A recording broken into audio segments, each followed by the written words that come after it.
All right, team, so up next we have our Copenhagen. Now, this exercise is a fantastic stability exercise. It is going to target the adductors, so the inside of the leg, commonly referred to as the groin muscle.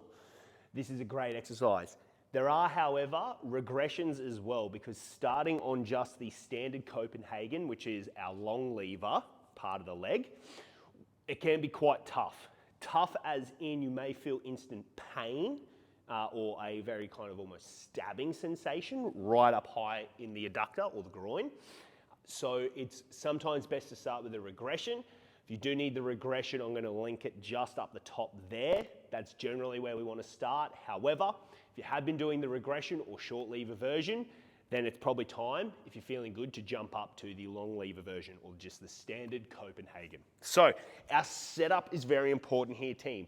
We want to make sure we have a straight line from shoulder to heel. That is probably the most important. From there, there's a couple different options where you can place the bottom leg. I will walk you through those, but for starters, our setup. Generally, our ankle, a little bit of the shin as we come up, will be on our higher surface. So we're working the top leg, obviously on the inside. From here, what I like to do is come up in that side plank with the knee down still, just to make sure that I've got a nice straight line. From there, we're going to be shooting the other leg out straight. With our top hand, you can either reach up to the sky, place it on the hip. From there, we're keeping nice and tight, and we're holding in place.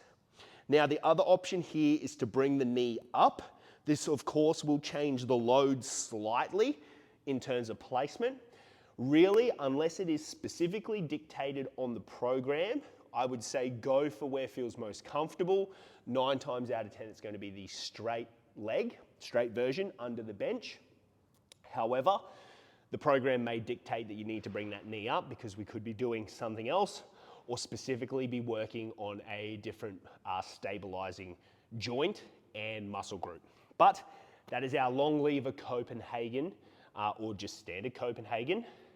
Probably one of the best exercises I've ever incorporated into my program. It's helped a lot. I've always had weak adductors and tight, so it's been an absolute game changer doing those.